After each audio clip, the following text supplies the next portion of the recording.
Bible says there were, scriptures declare that they were called wonders.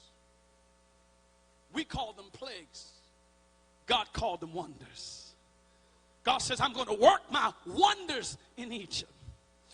We look at them and call them plagues. He plagued them with lice, and we plagued them with frogs, and he plagued them with turning the Nile River into blood, and he plagued them with locusts, and plagued them with hail falling from the sky. But God says, you call it a plague, I call it wonder. I come to tell somebody what you have mislabeled as a test or as a trial. God is saying it's wonderful. It's wonderful. You don't know what, hey, yes, God. You don't know what I know. I know all things. You're complaining about something that you're dealing with, but from my vantage point, I can see the entire plan. And what it looks like to me is it is working this side of the plan, and all you see is this side of the plan. But I got something else in store for you. And when I put this thing together, you'll look back over your life and say, surely the Lord has brought me out. It was wonderful. Let's have my shot.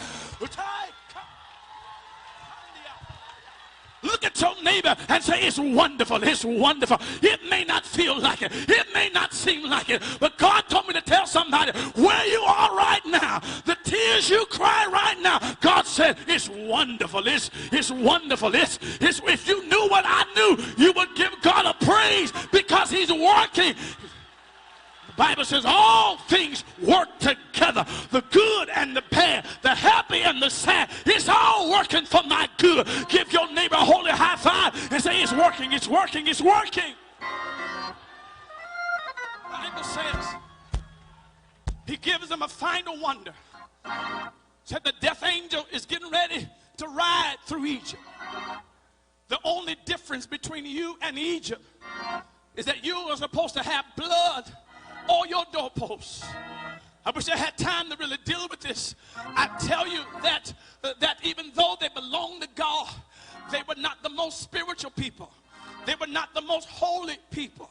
The only reason why the death angel passed over them, it was not because they knew how to praise. It was not because they knew how to pray. It was not because they came to church services. It was because God gave them a word to put blood over the doorposts. And as we say in the psalm, when I see the blood, I will pass. I will pass over you. Over you.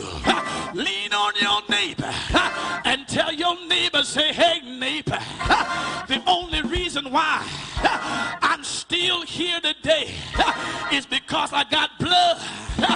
I got blood on me. I got blood on the house. I got blood on the car. I got blood on my seats. I got blood in my clothes. I got blood on my shoes. Lean on your neighbor and say, don't touch me. You'll get blood on you. You'll get his blood on you. If you go after me, if you fight me, if you attack me, if you put your hands on me, you're going to pull back and you're going to find not my blood, but his blood.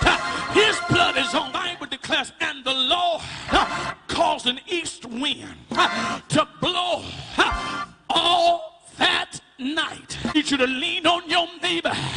Give them this last principle.